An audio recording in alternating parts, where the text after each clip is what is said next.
Hi guys, Daz here with another episode of Dazzie's comic book Newsround, and this is episode 3.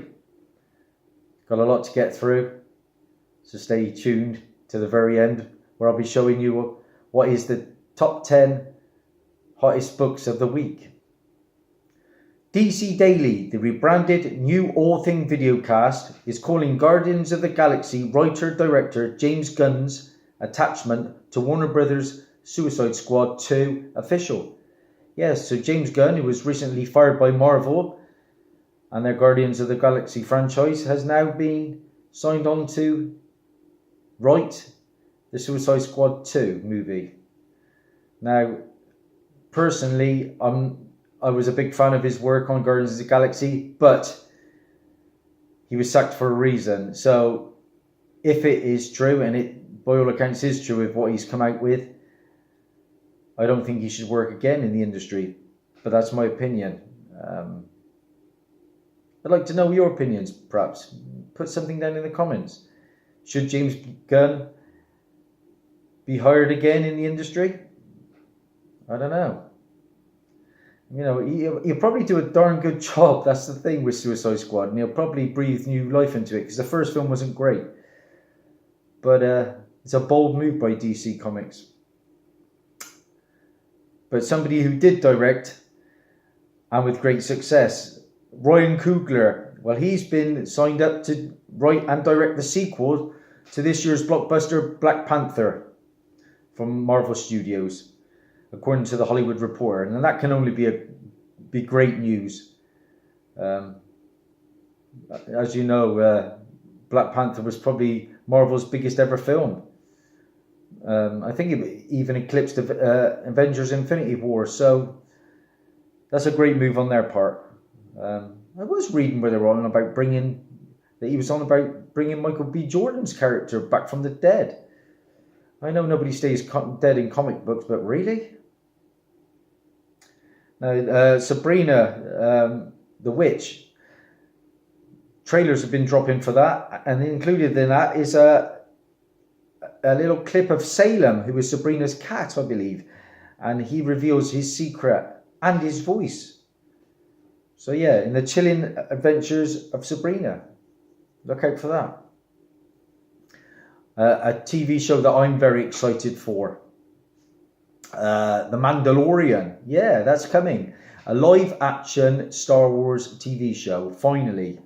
While director and actor Werner Herzog may have been cast in one of the roles. That is obviously going to be coming on Disney's planned proprietary streaming service. So I can't wait. I showcased a picture from it last week. If for those of you who are not too familiar, Mandalorians are obviously the planet and species where Boba Fett and Jango Fett come from. So yeah, excited to see that.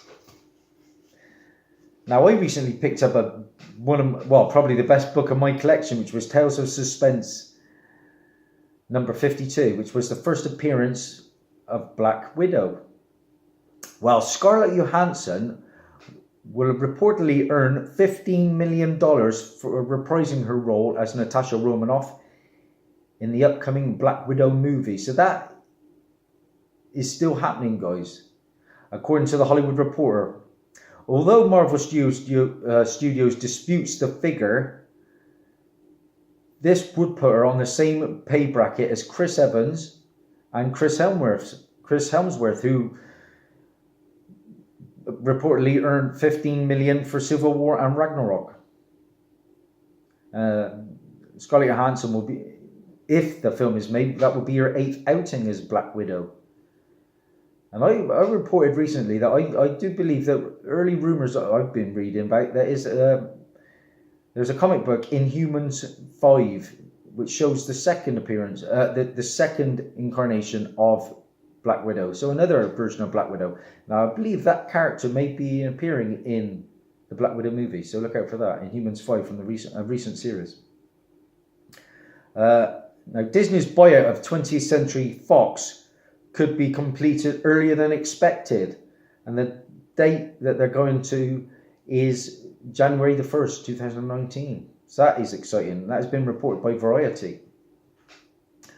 Bit of Dave Bautista news this week, and the first of them is that he's in talks to join the cast of Blumhouse's Fantasy Island horror movie reimagining, according to the Hollywood Reporter. Now, do you remember that Fantasy Island? It was a show, wasn't it, from the 70s that was on ABC. Well, this, like I say, this is going to have a horror twist, and the film stars Michael Pena as Mr. Rourke, the proprietor of the Fantasy Island Resort, who hides a dark secret. Now, Bautista, his potential character is described as I think he's going to be like a former guest who is now imprisoned on the island, and who wants to tell off the secrets. So basically show how it's all made and stuff. DC, where are we? Okay, yeah. Sony's Craven. Now, I reported on this a few weeks ago. There's a Craven movie coming. Well, according to the screenwriter Richard Wenk, the Craven film is going to be based on Craven's Last Hunt. Yeah, which I think appeared in Web of Spider-Man issue 31. It crossed over into many titles, but that was the first one. Now, so what he's saying is that Spider-Man is going to be appearing in a Sony movie again. So whether that's Tom Holland, it's got to be Tom Holland, hasn't it? Because I read something where Andrew Garfield could be doing it, but no, I think his ship has sailed. But that could be very exciting, because Craven, obviously, we've never seen before in live action. I think that guy has got great potential going forward. Could be a fantastic movie, that. Talking of Sony, well, Venom devoured projections with a 205.2 million global opening weekend. I went and saw it for a second time in the week, and it is a good film. It's a decent film. You know, the reports that it is trash, I never really go by reviews, and never have done. Yeah, it's a little bit slow in the start, the first 20-25 minutes, but they've got to build up the characters. And when we finally get the symbiote bonding with Tom Hardy, who for me is brilliant in the role, that's when the action really kicks off. There's some fantastic humour in it, dark humour. It's pretty gory in parts. The CGI is a little bit ropey. There's an opening sequence that I thought could have been a little bit better right at the start of the film with the CGI, but on the whole, I thought it was done well. People who say that the Venom in the Amazing Spider-Man, Spider-Man 3 from Tobey Maguire's days was better than this Venom. No, not for me. This new Venom looks great, and excited because obviously there's an exciting cameo towards the end. I'm not going to give spoilers, but Tom Hardy signed on for a minimum of 3 films, so I'm excited to see it going forward. Of course, we're getting Morbius. That's coming, isn't it? From Jared Leto. So he's swapping Joker for Morbius. Exciting times. I think that Sony are going to go very dark. I got a feeling we're going to see Man-Thing. Like I say, I picked up recently the first Legion of Monsters. I think we could see more Ghost Rider. Werewolf by Night's another character that has been touted. So exciting times at Sony. Tom Hiddleston, I reported recently that there's going to be a live action TV series starring Tom Hiddleston as Loki. We're also getting a Scarlet Witch one. Well, that's going to be on the Disney streaming service. Now, he says your guess is as good as mine about his future in the MCU. I got a feeling we're going to see him again. I do enjoy the Loki character, but having said that, if they're going to start bringing back all these dead characters, it's sort of going to cheapen Thanos' power a little bit to me. I mean, they've already confirmed, basically, that Gamora is going to be returning for another Guardians of the Galaxy film. Is she in the Soul World now? Somebody's got to stay dead. I know they don't in the comics, but surely.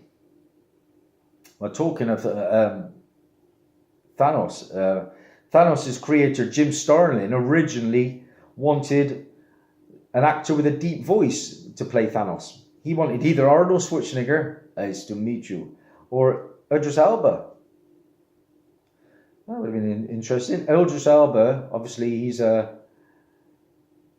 he plays the gatekeeper, doesn't he, in Avenger, and he's killed by Thanos. So Thanos would have been killing the same actor. That would have been funny. The gatekeeper, what's his name?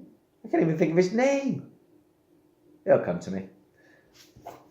Right, Shazam's Zachary Levi hopes to join Justice League going forward in the DCU. Well, surely that's got to happen. Because early reports are saying that this is going to be a real breakout film for the DCU. Aquaman's getting pretty good reviews at the moment too. So hopefully it's an upturn. Because I'm one of these guys. I'm not a Marvel fan. I'm not a DC fan. I'm a comic book fan. I want to see it all done well. DC have had it a bit ropey at the moment. For me, Batman vs Superman, the director's cut in particular, was a fantastic movie. And one of my all-time favourite superhero movies. I know some people don't agree. Some people do. Wonder Woman, yeah, really, really good. Justice League, yes, it wasn't as good as Avengers, and yes, it could have been better. There were issues with it, but it wasn't a trash film, not by any stretch of the imagination. It was a 7.5, 8 out of 10 all day long for me. Suicide Squad was the weak link. You know, that was a 6.5. It wasn't dreadful, but a lot to be desired. So, whereas DCU are clearly trailing the MCU, I don't think it's a train wreck. So let's get it back on track. Aquaman and Shazam are a good start. Now this is news I'm a little bit sad about. Iron Fist, that's been cancelled after 2 seasons. And I'm sad about that. Yes, it had its flaws. Season 1 in particular, the choreography was pretty poor. I know there was a lot of anger that Danny Rand wasn't played by an Asian actor, like the comics. I have never read the comics. I intend to. I've got at least 1 or 2, but I didn't think the actor did that bad a job. And for me, season 2 was a vast improvement, a huge improvement. I loved Davos. I thought he came on leaps and bounds. He was a fantastic villain. Typhoid Mary was a brilliant addition to the cast. And Colleen Wing, her fight sequences were superb. Now there's a video come out with the actors who play Danny Rand and Colleen Wing just of late, thanking everybody. Now that's sad, but there is news that apparently the characters are still going to be appearing in Marvel Netflix shows. So it's not the end for Iron Fist and Colleen Wing, but it is for their show. Having said that, again, there's rumours that it's going to be shipped out, maybe to like Amazon or something like that. Oh, we'll have to watch how that goes. Now, more Marvel news. Doctor Strange 2. Yeah, there's definitely a sequel coming, and that is going to possibly be started filming by the end of the year. And that's according to actor Benedict Wong, who plays Wong. So, yeah, excited for that. I thought Benedict Cumberbatch as Doctor Strange. I liked Doctor Strange the first film, but his role in Avengers 4, he was probably the standout character for me. I thought he was fantastic in Avengers 4. And he does know the secret, doesn't he, to defeating Thanos. That's why he's allowed it to happen. And as more Marvel news, Dazzie Beetz, who plays Domino. Now, she's got a role as a Joker's love interest in the new Joker movie starring Joaquin Phoenix, where she originally auditioned for a much different mutant role, and that was in X-Men Apocalypse. Now, yeah, it's been trashed. It could have been better. Apocalypse wasn't as good as I'd hoped, but it was still a 6.5 for me. I just like comic book movies. Well, she originally auditioned for the role of Storm. I think she did a good job. I loved Halle Berry as Storm. I'm not the biggest fan of this new Storm, I've got to be honest. Of course, Dark Phoenix is still coming. So, you know, there was a lot of rumours that film had been canned, but it is definitely coming. I think it's July of next year. It's been put back a couple of months. Now, Star Wars Episode 9 will feature a lot more improvisation, according to actor Oscar Isaacs, who plays Poe Dameron. They got to do something. They got to loosen it up a little bit. I thought the acting was a little bit wooden at times in the last one. Last Jedi, it wasn't a terrible film. It's not as bad as people are making out. You know, I've watched on YouTube some fans were actually saying that the director should have been killed and things like that, which is absolutely disgusting. What he did they're saying that what he did, he should never work again. Let's be honest, it wasn't that bad a film. It wasn't that bad. Yeah, I didn't like the whole when Finn went off with I can't remember it was the Asian actress. They went off into like some sort of casino resort, and that was just unnecessary. I thought they built up Snoke, and I was enjoying Snoke's character, and suddenly they killed him off too early in The Last Jedi. So that was a big no-no for me. Why Kylo Ren had his shirt off and he was having almost like a romantic moment with Rey made no sense to me whatsoever. And then Luke, the best part of the film, Luke walks out to take on the entire Imperial force, and then he just disappears like a puff of smoke. I've waited 30 odd years to see him in full-on berserker mode. He could have taken them all like that, but no, I was cheated. They take away Han from me. That was obviously going to happen. But Luke, now Mark Hamill's returning for Episode 9, as is Carrie Fisher, because they're using footage from The Force Awakens that wasn't shown in The Force Awakens. Billy D. Williams, he's coming back as Lando. That's exciting. They better not kill off Lando. Yeah, they got a... Solo was a great film. I enjoyed Solo. I've enjoyed Rogue One. But Solo suffered because of The Last Jedi, didn't it? So let's get it back on track. I want to have a good finale. The problem I've got is there's not a big villain out there. There's nobody to hate. The Emperor was the best. Darth Vader, the best. And now at the moment we've got Kylo Ren. You know, he don't seem that powerful to me. You know. Let's work on it. Right, now, this is good news because, yes, Stephen Amell has confirmed that Season 7, the upcoming season of Arrow, will not be his last. He signed on for at least another season after this, which is great news because, like, as you know, the Green Arrow TV show was the thing that got me into comic books and into this fantastic community. Season 1 in particular, Season 2, where they introduced Deathstroke, Mano Bennett, was some of the best TV you could watch in a show. They went off track with Seasons 3 and 4, and to a certain degree 5, and I was struggling to get through early parts of Season 6. But as soon as Richard Dragon came in towards the end, the second half of that season was fantastic and reminded me of the earlier seasons. Now Richard Dragon's back for Season 7 to a certain degree, but what I'm excited for is Stephen Amell as Green Arrow is now in prison. And he's going to be up against characters he's put away prior. Like Brick, like Bronze Tiger is coming back. So that's exciting. You know, let's get it back. It's brutal apparently. And they're really pushing the boundaries. With the they're close to an R rating in certain scenes, they were saying. So excited for that.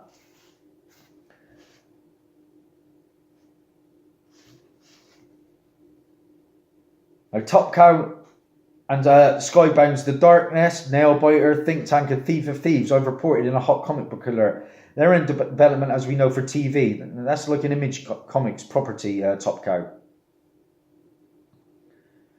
So look out for that. Now, like I said, Batista wants in on Suicide Squad 2.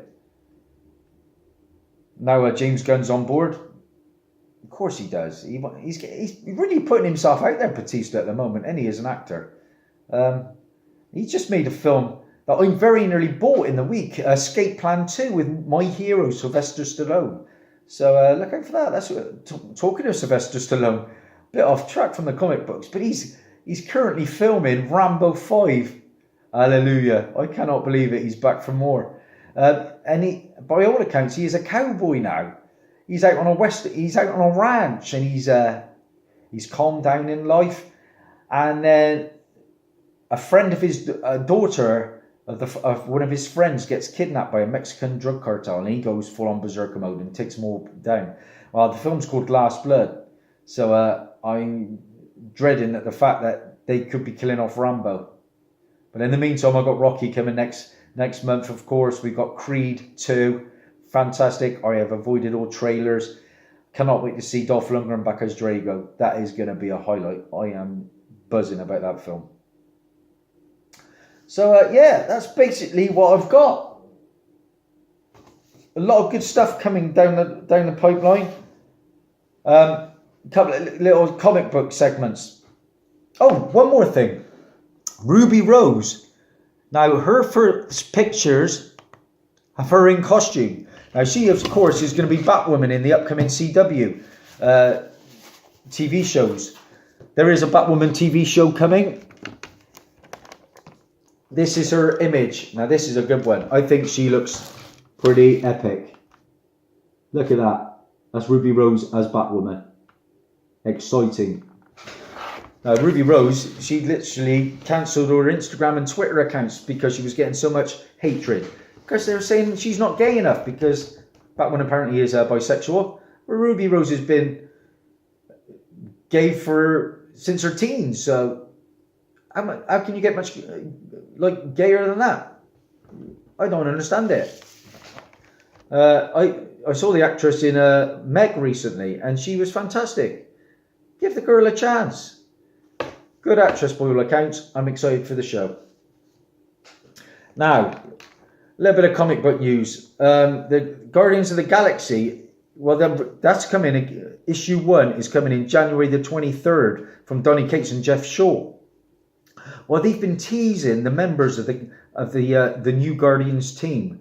Now, pictures have come up, but only 6 of these following characters are going to be members of the new Guardians team. Maybe drop it in the comments. Who would you like to see in the new Guardians of the Galaxy team?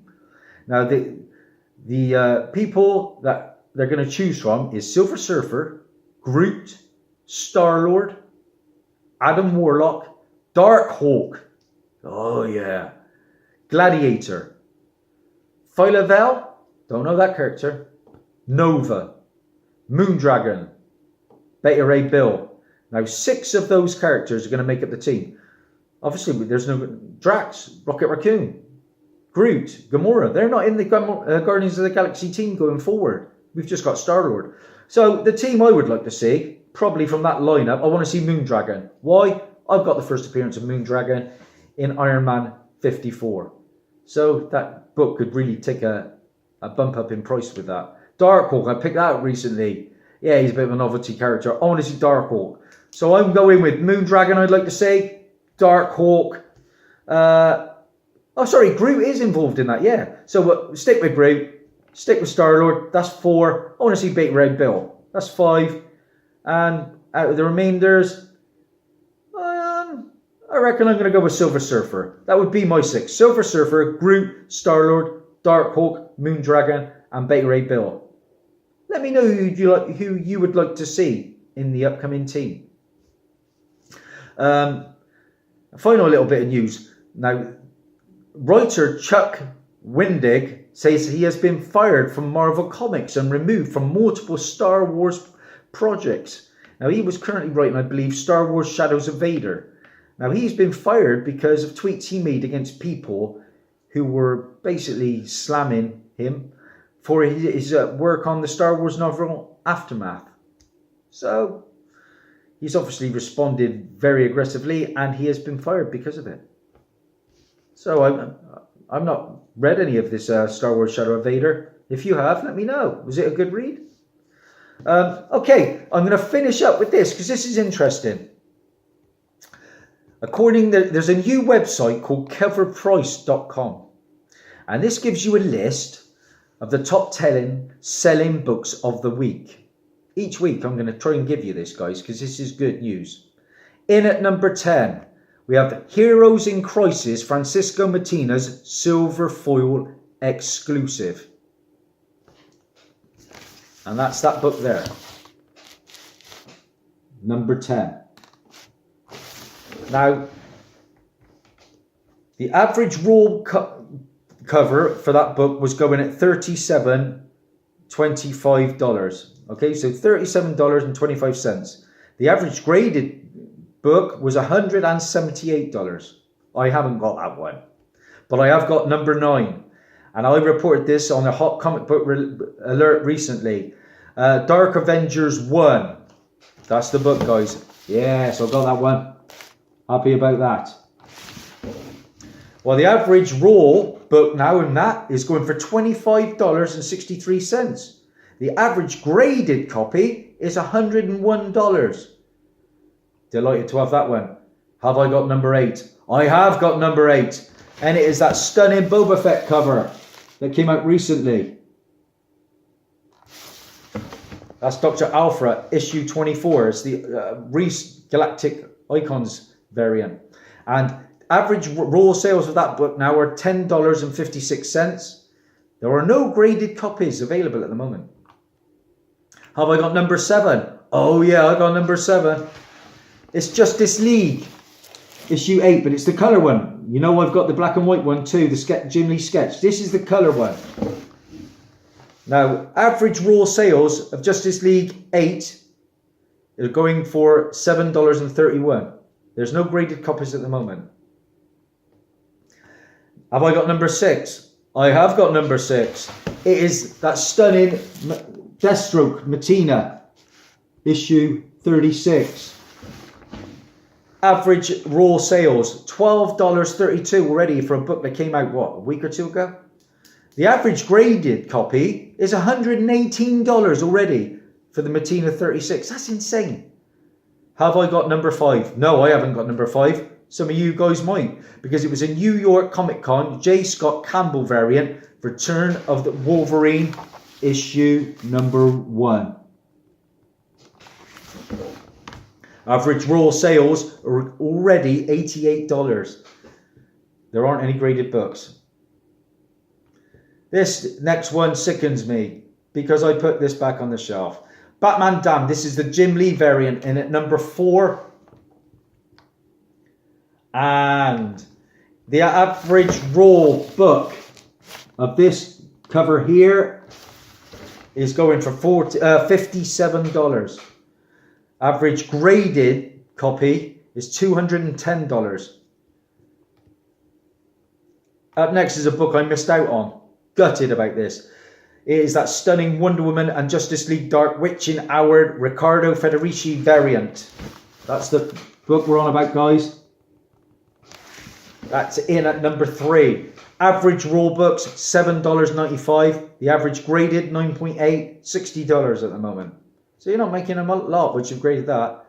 This next one is a sickener, because this is the cover I put back. And of course, it's Batman Damned. And this is the regular cover. That's in at number 2. And average raw sales of that book now is $61.67.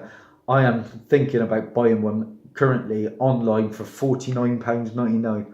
I cannot believe it. Average graded books in that is $207. $207. Now, on the forums, there was a 10.0 copy of Batman Damned that recently sold for $1,800. Batawang worth $1,800. Insane. Now, finally, the book of the week. I'm excited because I have it.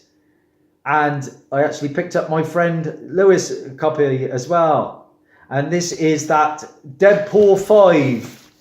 This is number 1 in the charts, guys. Deadpool 5. The biggest selling book at the moment is that Garbage Pail cover. And average raw sales are $12.57. Average graded copies are $71.67. That's it, guys. That's the top 10. I thought that was really interesting to show you the raw and the average graded copies. Now, thank you so much for everybody that's been subscribing. I am currently sat at 464. I'd like to welcome my latest subscriber, my friend Derry Darkin. So welcome, Guy, pal. Good to see you.